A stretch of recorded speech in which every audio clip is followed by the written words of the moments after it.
In this lesson video we will ask, can we relate specific heat capacity and latent heat to thermodynamics? And why does water have such a high specific heat capacity? We will also look at the connection with chemistry in thermodynamics. Steam engines heat water, boil water into steam, and generate motion. We are producing kinetic energy from chemical energy in the fuel, but there is a critical stage in between wherein the internal energy of the liquid is changing, which we need to investigate further. When a liquid is heated, energy goes into kinetic energy as the particles move faster. This is when temperature rises and the material expands. At a certain point, the energy goes into breaking bonds at a constant temperature. Then we go back to increasing the kinetic energy of the particles and the temperature rises. During the first stage, there is a quantity called the specific heat capacity, C, given by C equals Q over m delta T. That indicates how much energy is required to raise 1 kilogram of material by 1 Kelvin. During the second stage, which has no change in temperature, the equation for the specific latent heat is L equals Q divided by M. Those were both covered in GCSE, so if you are at all unfamiliar with them, then go back to review those equations now. This time in A-level, I'm not so interested in the specific heat capacity or the specific latent heat as much as I am interested in the heat part of those equations, Q.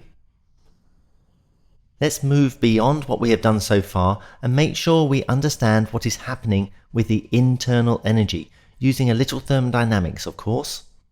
First, let's be clear. In both cases, we are heating the material, and our equation is delta U equals Q plus W. Actually, let's make that delta U equals Q plus W to match the earlier equations. That's simple then. We put in heat energy and we increase the internal energy. Or do we? What about W?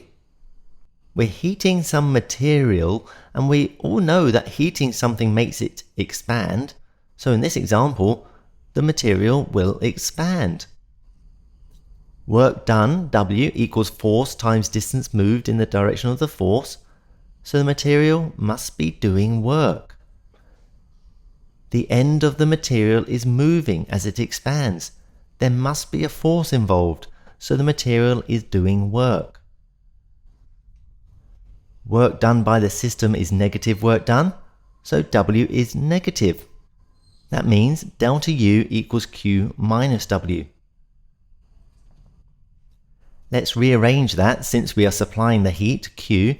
Q equals delta U plus W. What's this telling us? In the lesson video on the laws of thermodynamics, I already described internal energy, U. It is made up of the kinetic energy of particles vibrating, moving and rotating, all those things that get measured in temperature. And it is also made up of potential energy caused by things like how close the particles are to one another, and chemical bonds, etc. Q is the change in the sum of the kinetic energy and sum of potential energy, plus work done. EK increases as the temperature is increasing. EP increases as the particles separate.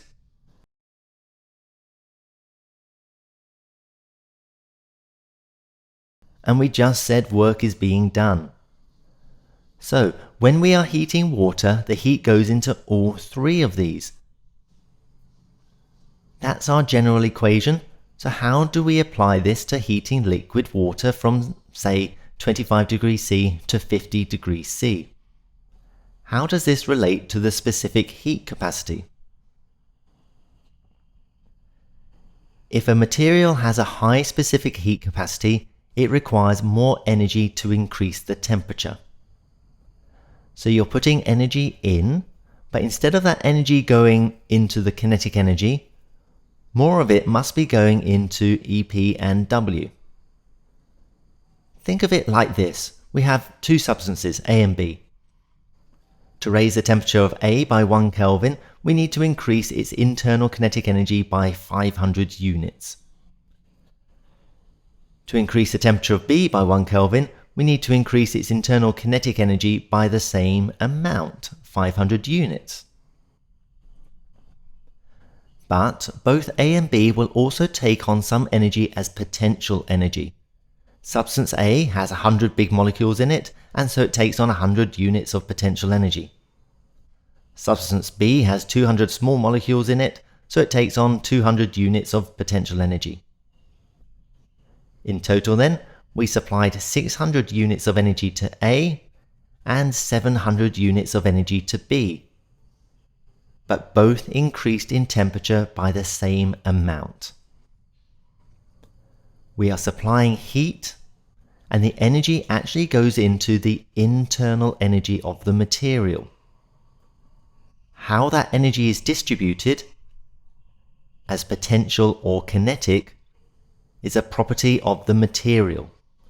It is not a choice we can make. For water, a really large amount goes into potential energy due to water's small molecular size, meaning there are lots of water molecules per unit mass, and it has a high ability to form bonds. Water really is quite an amazing material.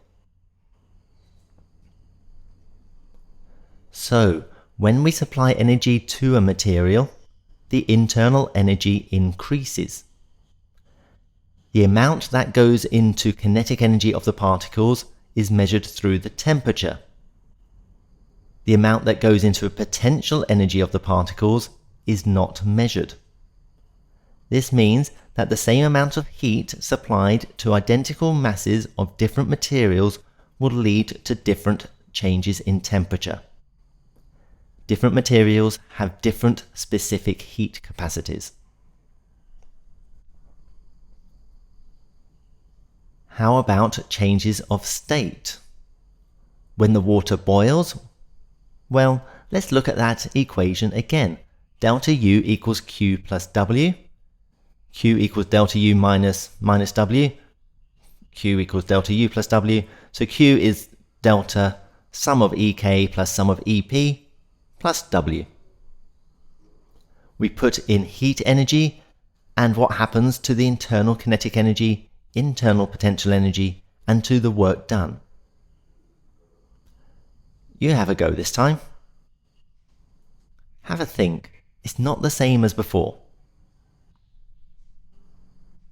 Well, a change of state happens at a fixed temperature, so the kinetic energy does not change. The potential energy increases a lot though, because we are fully breaking bonds.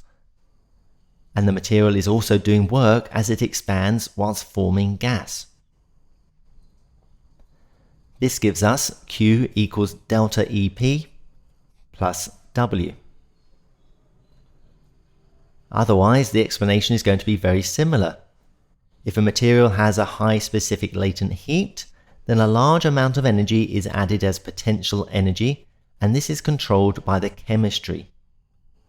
There is a huge cross-link with chemistry when we are dealing with thermodynamics. It is a huge field. So, using thermodynamics, it is possible to start talking about processes such as heating water in a kettle and boiling water in a kettle. You need to be able to define and perform calculations with specific heat capacity, with specific latent heat, and with a combination of the two. You should also be able to apply the first law of thermodynamics, delta U equals Q plus W, to these and other processes and start to explain the change in internal energy of the systems. We will look at this last point in more detail after we have learned about ideal gases and pressure volume cycles.